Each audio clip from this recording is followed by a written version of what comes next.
আল্লাহ বলেন দুনিয়ার নিজামটা আমি সাজাইছি, কাউকে ধনী বানাইছি, কাউকে গরিব বানাইছি, কাউকে মালিক বানাইছি, কাউকে কর্মচারী বানাইছি।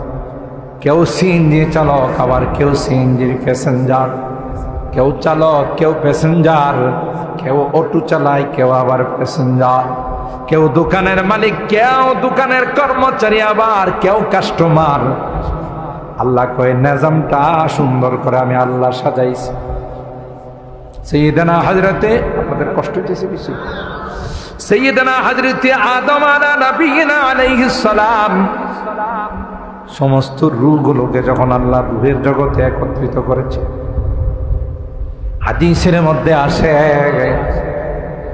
আল্লাহ আদমকে বললেন, আদম তাকাইয়া দেখো, ডাইনে বামে সামনে তাকাইয়া দেখো, যা দেখতেছো সবাই হবে তোমার সন্তান। সুবহানাল্লাহ। হযরত আদম দেখলেন কেউ সুন্দর, কেউ কালো, কেউ লম্বা, কেউ খাটো, কেউ ধনী, কেউ গরিব, কেউ মালিক, কেউ কর্মচারী। আদম আলাইহিস সালাম আল্লাহকে কয়, লাউ সাওয়াইতা বাইনাহুম, আল্লাহ সবগুলোই তো আমার সন্তান, একরকম বানাইলে ভালো ছিল না? কাউকে লম্বা বানাইছেন, কাউকে খাটো বানাইছেন, কেউ কৃষ্ণাঙ্গ, কেউ শ্বেতাঙ্গ, কেউ কালো, কেউ ধল, কেউ ধনী, কেউ গরিব, কেউ মালিক, কেউ ফকির, কেউ আমি। কথা বলেন ঠিক কিনা? এখান থেকে শিক্ষা নিতে হবে, বাবা যিনি হয়, মা যিনি হন, সন্তানদের প্রতি তাদের একরকম দৃষ্টি রাখা উচিত। এক সন্তানকে 2 কানি জমিন দেয়া গেছেন, আর এক সন্তানকে কিছু দেন নাই। এরকমের লোক তো রাধিকা নাই, ব্রাহ্মণবাড়িয়াতে নাই। একজনকে বেশি দেয়, আরেকজনকে কম দেয়। এই কারণে সন্তানদের মধ্যে মারামারি হয়, তা কয় না? সন্তানদের মধ্যে মারামারি হয়, তোরে বাবা বেশি দেয়া গেছে, আমারে কম দেয়া গেছে, কেন এটা করলো? এই ভাগ আপনি দেওয়ার কে? আপনি দুনিয়ার থেকে চলে গেলে আল্লাহর কালাম যার যার বন্টন, যার যার অংশ তার কাছে পৌঁছাই দিন। আপনি বেইনসাফি করতে গিয়ে তাদের মধ্যে ঝগড়া লাগান, তাদের মধ্যে বাকবিতণ্ডা হয়, মারামারি হয়। বাবার উচিত সবার প্রতি একরকম দৃষ্টি রাখা, একজনের প্রতি সুনজর আর একজনের প্রতি কুনজর। এটা আসলে প্রকৃত অর্থে বাবা নয়। কথা কয় না? রাগ করতেছেন মনে হয়? কোরআনের কথা, হাদিসের কথা। হযরত আদম বললেন, লাউ সাওয়াইতা বাইনাকুম, সন্তান যেহেতু সবগুলো আমার, আল্লাহ সমান করে বানাইলে ভালো ছিল না? সবাই ধনী, সবাই সুন্দর, সবাই লম্বা, সবাই শিক্ষিত। আল্লাহ ডাক দিয়া কয়, আদম তুমি বুঝবা না আদম কি জন্য বেশ কম করে বানাইছে? যদি সবাই যাত্রী হতো, সিএনজি চালানোর লোক পাওয়া যাইত। সবাই যদি মালিক হতো, তাহলে কর্মচারী পাওয়া যাইত না। সবাই যদি ধনী হতো, তাহলে কামলা পাওয়া যাইত। এখন দেখবেন আল্লাহ এমন সুন্দর করে সাজাইছেন, আপনি রাধিকা থেকে ব্রাহ্মণবাড়িয়া যাবেন, অটো চালক, সিএনজি চালক দাঁড়াই থাকে। ভাই শহরে যাবেন, কাউতলি যাবেন, ভাদুঘর বাস স্ট্যান্ডে যাবেন, আসেন। ওখানে আপনাকে এত কষ্টের মধ্যে বিভিন্ন গর্তের মধ্যে চালায়া নেওয়া যায়। আপনি যখন 20 টাকা, 30 টাকা, 40 টাকা তাকে দেন, সে কিন্তু খুশিতে আনন্দে আত্মহারা হয়ে যায়। আপনি হাঁটা লাগে নাই, আপনি সিএনজি করে আপনার গন্তব্যে পৌঁছে গেলেন, আর ওই সিএনজি চালক সিএনজি চালাইয়া সেও খুশি, আপনি ওখানে পৌঁছে খুশি। জোরে বলুন ঠিক কিনা? রিক্সা চালাই, রাত নাই, দিন নাই, বৃষ্টি নাই, রুদ্র নাই, আপনি যখন রিক্সাতে ওইটা জায়গা মতো পৌঁছে যখন তারে 50 টাকা 60 টাকা দেন, খুশি হয় না? বেজার হয়। টাকাটা পায় কয়, স্যার আমার নাম্বারটা নিয়ে যান, যত রাতেও আপনি ফোন দিলে আমি আইসা বলি। না আবার মাঝে মধ্যে দেখবেন কিছু রিক্সা চালক যাত্রী নাই বাটিয়ালি সুরে গান গায়, রিক্সা চালায় আবার বাটিয়ালি সুরে গান গায়। কি খুশিতে গায় না দুঃখে গায়? কথা কয় খুশিতে গায়। আল্লাহ বলেন আমি প্রত্যেককে যার যার জায়গাতে বানাই দিলাম, না হয় দুনিয়ার নিজাম নষ্ট হয়ে যেত। কিসমত কিয়া হর শাই কো কসাম আজল নে, किस्मत किया हर शाय को कस्साम अज़ल ने, जिस चीज को जिसके लिए काबिल नजर आया। बुलबुल को दिया नाला व परवाना को जलना, बुलबुल को दिया नाला व परवाना को जलना, गम हमको दिया सबसे जो मुश्किल नजर आया। কি সুন্দর কথা দেখছেন, যাকে যা দেওয়ার তা দিয়ে আমার আল্লাহ সৃষ্টি করেছেন। সুবহানাল্লাহ বলে। কিন্তু আপনি মনে করেন আপনি মালিক হয়ে অনেক বড় ফেরেশতা হয়ে গেছে। হযরত মুআফিয়া রাদিয়াল্লাহু তাআলা আনহু চিঠি লিখলেন সিরিয়া থেকে আমিরুল মুমিনিন হযরত উসমান ইবনে আফফান রাদিয়াল্লাহু তাআলা আনহুর কাছে। বুখারী শরীফের হাদিস।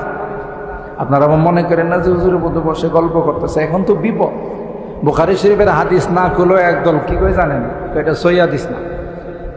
আপনাদের এই এলাকায় নাই, আমাদের ঢাকাতে আছে একদল বাইরেছে, এরা সহিহ হাদিস না জয়ীফ হাদিস না দুর্বল হাদিস বগল বুখারী শরীফ লয়া লিয়া ঘুরে। কথা কান, এটা গল্প না, বুখারী শরীফের কথা। যে আবু যরকে আপনি একটু ডাইকা নসিহত করে দেন, কাহারো ঘরে যদি একদিনের বেশি খানা দেখে কোনো কথা নাই, পিটানো শুরু করে, এ তো বিশাল ফিতনা হয়ে যাইতেছে এলাকায়। তো হযরত উসমান ইবনে আফফান রাদিয়াল্লাহু তাআলা আনহু যেহেতু মুরব্বী সাহাবী আবু যর গিফারি রাদিয়াল্লাহু তাআলা, একটা মাজমা একটা মজলিস বসাইছে। সাহাবীদেরকে বলছেন যে আমি ইদ্তেখার করা, স্টক করা, খোরাক ঘরের মধ্যে রাখার বিষয়ে মাসআলা উঠাও। আপনারা একে একে মতামত দিবেন, তাতে আবু যর গিফারি বুঝে যাবে যে না এটা আমি যা করতেছি ঠিক। এটার সমাধানের জন্য এমন একটা সুরত বাইর করছে। আবু যর গিফারি কেউ ডাকছে, আমিরে মুআবিয়া কেউ ডাকছে। ডাকার পর এই মাসআলা তিনি যখন উত্থাপন করছেন, কোন সাহাবী জবাব দিতে পারে নাই। সবার আগে লাঠি নিয়ে দাঁড়াইছে আবু যর গিফারি। সুবহানাল্লাহ কইবেন না? যে আমিরুল মুমিনিন, যেই ব্যক্তি একদিনের বেশি খোরাক ঘরের মধ্যে রাখবে তারে পিটায় আমি চামড়া উঠাই ফেলাম। হযরত উসমান ইবনে আফফান চিন্তা করে দেখলেন, ভাই যেই কারণে এখানে মজলিস বসাইলাম যে মাসআলার হল করব, হল তো দিয়ে দিছে লাঠি দিয়ে, আর কারো তো কথা বলতেই দিই। তখন হযরত আবু যর গিফারি রাদিয়াল্লাহু তাআলা আনহুকে বললেন, আপনি মনে কিছু না করলেন, আপনি আপনার মুরব্বী সাহাবী, আপনি লোকালয়ে বসবাস করেন না। লোকালয়ে বসবাস করলে প্রতিদিন দেন দরবার করা লাগবে, বিচার সালিশ করা লাগবে। আপনি রাবাজা নামক জায়গাতে ওখানে বসবাস করেন, ওখানে নির্জনে থাকেন, বাইতুল মাল থেকে আপনার থাকা খাওয়ার এগুলো সব বন্দোবস্ত করেন। খলিফাতুল মুসলিমিনের হুকুম মানা ফরজ, ওয়ালাউ কানা আবদান হাবশিয়া, যদিও সে একটা গোলাম হয়, কালো গোলাম, তারপরও তার কথা মানত। এই আবু যর গিফারি রাদিয়াল্লাহু তাআলা আনহু তিনি তার গোলামকে রাগ হয়ে একদিন বলছিলেন, ইয়াবনাস সাউদা, হে কালো বান্দির বেটা। এটাই তার গালি ছিল, আর কিছু না। ইয়াবনাস সাউদা, মা একটু কালো ছিল তো, ও সেই ইয়াবনাস সাউদা, হে কালো বেটি সন্তান। এ গোলামেনি করছে কি, বিচার দিয়ে দিছে সরাসরি আল্লাহ নবীর আদালত। সুবহানাল্লাহ। আর আল্লাহ নবীর আদালতে বিচার গেলে তখন আল্লাহ নবী স্বজন প্রীতি করতেন, হয় না? দলীয় লোকজনের ব্যাপারে একটু অন্য রকমের রায় দিতেন, নিজস্ব পরিচিত লোকদের ব্যাপারে অন্য রকমের রায় দিতেন। সুবহানাল্লাহ, ইসলাম আমাদের কি শিখাইছে আমরা তার ধারে কাছে। কত মানুষকে নির্দোষ বিভিন্ন কলা কৌশলে তাদেরকে ফাঁসির কাস্টে ঝোলানো হয়েছে। কথা কয় না, ধরা পড়বে না? وَنَضَعُ الْمَوَازِينَ الْقِسْطَ لِيَوْمِ الْقِيَامَةِ فَلَا تُظْلَمُ نَفْسٌ شَيْئًا وَإِنْ كَانَ مِثْقَالَ حَبَّةٍ مِّنْ خَرْدَلٍ أَتَيْنَا بِهَا وَكَفَى بِنَا حَاسِبِينَ। আল্লাহ বলেন কিয়ামতের কঠিন ময়দানে ইনসাফের আদালত কায়েম করব। এমন ইনসাফের আদালত কায়েম হবে, দুইটা পশুর মধ্যে যদি কোনো জুলুম হয়ে থাকে, ময়দানের মধ্যে বন্দের মধ্যে দুইটা ষাঁড় খোঁটা দেওয়ার আছে, দেখা গেছে একটা ষাঁড় আর একটা ষাঁড়কে শিং দিয়া গোতা দেয়। কথা কয় না, মনে ঘুমায় গেছেন আপনারা? একটু কথা বলবেন, 12টার ভিতরে দোয়া করব ইনশা, লং টাইম নিব না। আল্লাহ পাক রব্বুল আলামিন ওই যে দুর্বল ষাঁড়কে শিং দিয়া গোতা দিয়েছিল, সবলকে দুর্বল বানাবেন আর দুর্বলকে আল্লাহ সবল বানাবেন। সুবহানাল্লাহ। দুইটা ষাঁড়কে, দুইটা গরুকে একত্রিত করে আল্লাহ দুর্বলকে বলবেন, দুর্বল, দুনিয়ার জমিনে তোমার উপর জুলুম করেছিল সবল ষাঁড়ে, আজকে আমি আল্লাহ তাকে দুর্বল বানাই দিলাম, তোমাকে সবল বানাই দিলাম। যে কয়টা গুতা দিয়ে তোমার উপর জুলুম করেছিল, সেই কয়টা গুতা এখন তুমি দিয়ে তার কাছ থেকে প্রতিশোধ নিয়ে যাও। কি বলে? এত সহজ? হাদিসে কুদসির মধ্যে আল্লাহ বলেন, ইয়া ইবাদি ইন্নী হারামতু যুলমা আলা নাফসি ফালা তুযালিমু বাইনাকুম। জুলুমকে আমি আল্লাহ হারাম করে দিয়েছি, তোমরা আপসে কোনো জুলুম করবা না। জালেম যখন জুলুম করে, মাজলুম যখন তারই নির্যাতিত হাতগুলো আল্লাহর দরবারে উঠায়, বদদুয়া করে, লাইসা বাইনাহু ওয়া বাইনাল্লাহি হিজাব, এই বদদুয়া ডাইরেক্ট আল্লাহর আরশের মধ্যে ধাক্কা লাগায়। ঠিক কিনা বলেন? এরকমের জুলুম বাংলাদেশ স্বাধীন হওয়ার পর কখনো হয় না। ঘুমাই গেছেন? জুলুমের পরিণতি বড় খারাপ হয়। জালেমদের কপালে হেদায়েত থাকে না। ইন্নাল্লাহা লা ইয়াহদিল কওমাজ যালিমিন, সবচেয়ে দুর্ভাগা তাদের কপালে হেদায়েত। ঠিক কিনা বলেন? যেখানে আল্লাহ জাল্লা জালালুহু আম্মা নাওয়ালুহু, দুইটা পশুর মধ্যে ইনসাফ কায়েম করবে, মানব দানবের মধ্যে কোনো ইনসাফ কায়েম হবে না। কথা কন। নেতাদেরকে তো আল্লাহ পাইব না, কারণ নেতাদের যে টাকার কথা আমরা শুনি, বিদেশে যে হাজার হাজার কোটি টাকা জমাইছে, আল্লাহর পিছনের পকেট দিয়ে কয়েক কোটি টাকা দিয়ে দিলে আল্লাহকে তোর বিষয়টা আলাদাভাবে দেখ। কি কথা কয় না? হ্যাঁ, কামাইব না। বহুত তালিব খুদা মিলতা, শিকস্তা দিল नहीं मिलता, बहुत तालिब खुदा मिलता, शिकस्ता दिल नहीं मिलता, शिकस्ता दिल जैसे हासिल हकीकत में वही कामिल। কবি বলেন, কাহারো মনে যদি আঘাত দেওয়া হয়, কাহারো হৃদয় যদি ভেঙ্গে চুরমার করে দেওয়া হয়, দুনিয়ার কোনো মানুষের কাছে বিচার পায় না, আসমানের মালিকের কাছে যদি বিচার দিয়ে দিই, আল্লাহর কসম রে, হাত তুলতে দেরি হয়, ওই হাত আল্লাহর আরশ পর্যন্ত যাইতে দেরি হয় না। কথা বলেন ঠিক কিনা? जो जलाता है किसी को खुद जलता है जरूर, जो जलाता है किसी को खुद जलता है जरूर, शमा भी जल जाता है परवाना जल जाने के बाद, शमा भी जल जाता है परवाना जल जाने के बाद। আরেকজন যে জ্বালাইবা তোমারও জ্বালা লাগবে, কারণ এক মাগে কথা কয় না, এক মাগে শীত যায় না। কথা মনে রাখো, দুনিয়াতে বিচার পাবে না, আসমানের মালিকের কাছে বিচার। আর মালিকের আদালতে কোনো দুই নাম্বারই নাই। মালিকে কোনো বিচারক নয়, বিচারের দিনের মালিক। আলহামদুলিল্লাহ রাব্বিল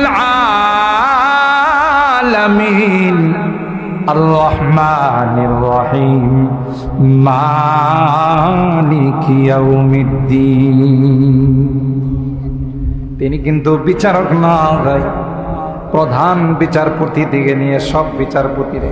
সাংবাদিকরা যদি প্রশ্ন করে অমুকের ফাঁসির রায় দিলেন, অমুকের যাবজ্জীবন দিলেন, অপরাধ কই উপরের নির্দেশ। বিচারকরা যখন বিচার করে তারাও কোনো কিছুকে ফলো করে, কোনো চাপের মধ্যে বিচার করে। আল্লাহ ডাক দেয়া কর, না না আমি বিচারক নই রে, আমি বিচারের দিনের মালিক, আমি বিচারের দিনের মালিক। আমার উপর কারো কোনো পাওয়ার নাই, কারো কোনো চাপ নাই, ঠিক কিনা বলে? আর ভাইরা বিচারের সিস্টেম কি হবে এটাও আল্লাহ কোরআনে কারীমের বহু জায়গায় বলে দিয়েছেন। বাদী বিবাদী উভয়ের বক্তব্য শোনার পর সাক্ষী তালাশ করতে হবে। এক পক্ষে যদি কোনো কথা শুনে রায় দেওয়া হয়, আল্লাহ কয় এটাও তুমি ঠিক করলা না, তুমি বেইনসাফ করলা। হযরত দাউদ আলাইহিস সালাম, তার কাছে একজন এসে বললেন, ইন্না হাযা আখি লাহু 99 নাজা ওয়া লিয়া নাজাতুন ওয়াহিদা ফাকালা আকফিলনিহা ওয়া আযানি ফিল খিতাব। বললেন, হুজুর আপনার কাছে একটা বিচার নিয়ে আসছে, এক গ্লাস পানি, আপনার কাছে একটা বিচার নিয়ে আসছে। এই যে আমার ভাই, তার 99টা দুম্বাস, আমার মাত্র একটা। এই ভাই আমার কাছে প্রস্তাব দিছে, কোরআনের কথা কি দিছে, সূরা সাদের আয়াত। আমাকে বলল যে তোমার মাত্র একটা, আমার 99টা, একটার কারণে আমার 100টা পূরণ হইতেছে না, তোমার একটা দিয়ে দাও। দিয়ে দিলে আমার 100 হয়ে যাবে। কথা কয় ঠিক না? যেমন আমাদের বন্ধু রাষ্ট্র, আপনারা চিনেন কিনা জানি না, আমাদের আশেপাশে যে রাষ্ট্র আছে এটার নাম কি? বন্ধু রাষ্ট্র। আমাদের বন্ধু, প্রাণের প্রাণ, জানের জান, এরা আমাদের স্বাধীনতায় সহযোগিতা করছে। এই জন্য আমরা তাদেরকে কলিজার টুকরা বন্ধু মনে করি। এই বন্ধু রাষ্ট্র আমাদের দেশ যখন স্বাধীন হয়েছে, দেশের মুক্তিযোদ্ধা যারা, গর্বিত সন্তান যারা, তাদেরকে জিজ্ঞাসা করে দেখি এ দেশে যা কিছু মূল্যবান জিনিস ছিল সব ট্রাকে করে ওপারে নিয়ে গেছে। এই যে টোয়া টোয়া এনেছে, মুরব্বীরা দেখছে। কথা কন ঠিক কিনা? কেন? এরা আমাদের বন্ধু। সেপারেট হয়েছে, জুদা হয়েছে পরিবার, তো বন্ধু খবর পাইছে, আয়সা করতেছে, দোস্ত খুব কষ্ট লাগলো, পরিবার থেকে তোমার জুদা করে দিছে, সেপারেট করে দিছে, পৃথক করে দিছে। কি কি পাইছো? কি আর একটা প্লেট, একটা পাতি, আর এরকমের একটা চেয়ার পাইছি, একটা চৌকি পাইছি। তো উনি বন্ধু কি কইতেছে জানেন? বলতেছে যে দোস্ত এগুলো দিয়ে তো আর তোমার সংসার চলব না, তো তুমি একটা কাজ করো, যেগুলো পাইছো এটা আমারে দিয়া দাও, তোমার তো নতুন করে কিনাই লাগবো। কথা কয় না। আচ্ছা বলুন তো দেখি, হে বন্ধু না রাক্ষস? বন্ধু না রাক্ষস?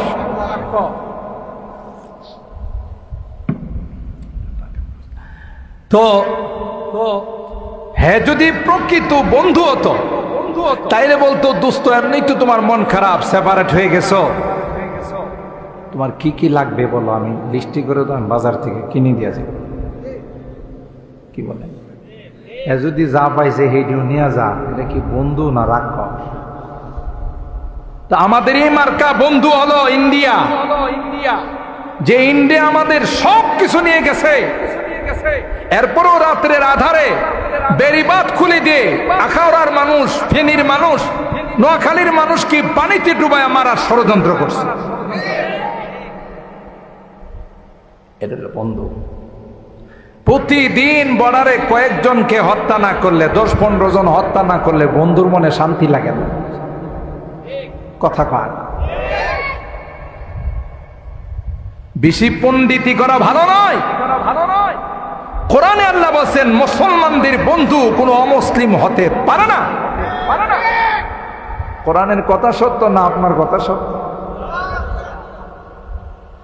আল কুফরু মিল্লাতুন ওয়াহিদা, সমস্ত কাফেররা এরা এক, তাদের একটাই মাত্র মিশন, একটাই মাত্র টার্গেট, মুসলমানদেরকে কিভাবে শেষ করে দেওয়া। ঠিক না বেঠি? তাইলে বন্ধু যিনি হন সে তার প্রতি দয়াবান। অমুসলিম মুসলমানের কোনোদিন বন্ধু হতে পারে না। ঠিক কিনা বলেন? এটা মনে রাখতে হবে। এটা মালিকের কথা, আল্লাহর কথা। আল্লাহ হযরতে আবু যর গিফারি শুধুমাত্র বলেছিলেন আপনার সৌদা, এ কালো মেয়ের সন্তান। রাগ হয়ে এই টুকুন শুধু বলেছিলেন। গোলামকে পয়গম্বরের দরবারে বলে, পয়গম্বর আপনার সাহাবী আবু যর আমাকে বলে গালি দিয়েছে। আল্লাহ নবী কথা কয় নাই, তুই তো গোলাম, আবু যর হলো আমার প্যারা সাহাবী। দেরি করে নাই পয়গম্বর সাথে সাথে আবু যর, এরা তোমাদের অধীনস্থ হয়ে কাজ করে, তোমার গোলাম, তোমার বান্দি, তোমার কর্মচারী। কিন্তু মনে রেখো দুনিয়ার এই তরতিবটা, নিজামটা কে সাজাইছে? জোরে কোন? সূরাতুল যুখরুফের মধ্যে আমার আল্লাহ বলেন, নাহনু কাসামনা বাইনাহুম মাঈশাতাহুম ফিল হায়াতিদ দুনিয়া ওয়া রাফা'না বা'দাহুম ফাওকা বা'দিন দারাজাত লিয়াত্তাখিযা বা'দুহুম বা'দান সুখরিয়া ওয়া রাহমাতু রাব্বিকা খায়রুম মিম্মা ইয়াজমাউন। আল্লাহ বলেন দুনিয়ার নিজামটা আমি সাজাইছি, কাউকে ধনী বানাইছি, কাউকে গরিব বানাইছি, কাউকে মালিক বানাইছি, কাউকে কর্মচারী বানাইছি। কেউ সিএনজি চালক, আবার কেউ সিএনজির প্যাসেঞ্জার, কেউ চালক, কেউ প্যাসেঞ্জার, কেউ অটো চালায়, কেউ আবার প্যাসেঞ্জার, কেউ দোকানের মালিক, কেউ দোকানের কর্মচারী, আবার কেউ কাস্টমার। আল্লাহ কয় নিজামটা সুন্দর করে আমি আল্লাহ সাজাইছি। সাইয়েদনা হযরতে, আপনাদের কষ্ট হইতেছে কিছু? সাইয়েদনা হযরতে আদম নবিয়িনা আলাইহিস সালাম সমস্ত রূহগুলোকে যখন আল্লাহ রূহের জগতে একত্রিত করেছে, হাদিসের মধ্যে আসে আল্লাহ আদমকে বললেন, আদম তাকাইয়া দেখো, ডাইনে বামে সামনে তাকাইয়া দেখো, যা দেখতেছো সবাই হবে তোমার সন্তান। সুবহানাল্লাহ। হযরতে আদম দেখলেন কেউ সুন্দর, কেউ কালো, কেউ লম্বা, কেউ খাটো, কেউ ধনী, কেউ গরিব, কেউ মালিক, কেউ কর্মচারী। আদম আলাইহিস সালাম আল্লাহকে কয়, লাউ সাওয়াইতা বাইনাহুম, আল্লাহ সবগুলোই তো আমার সন্তান, একরকম বানাইলে ভালো ছিল না? কাউকে লম্বা বানাইছেন, কাউকে খাটো বানাইছেন, কেউ কৃষ্ণাঙ্গ, কেউ শ্বেতাঙ্গ, কেউ কালো, কেউ ধল, কেউ ধনী, কেউ গরিব, কেউ মালিক, কেউ ফকির, কেউ আমি। কথা বলেন ঠিক কিনা? এখান থেকে শিক্ষা নিতে হবে, বাবা যিনি হয়, মা যিনি হন, সন্তানদের প্রতি তাদের একরকম দৃষ্টি রাখা উচিত। এক সন্তানকে 2 কানি জমিন দেয়া গেছেন, আর এক সন্তানকে কিছু দেন নাই। এরকমের লোক তো রাধিকা নাই, ব্রাহ্মণবাড়িয়াতে নাই। একজনকে বেশি দেয়, আরেকজনকে কম দেয়। এই কারণে সন্তানদের মধ্যে মারামারি হয়, তা কয় না? সন্তানদের মধ্যে মারামারি হয়, তোরে বাবা বেশি দেয়া গেছে, আমারে কম দেয়া গেছে, কেন এটা করলো? এই ভাই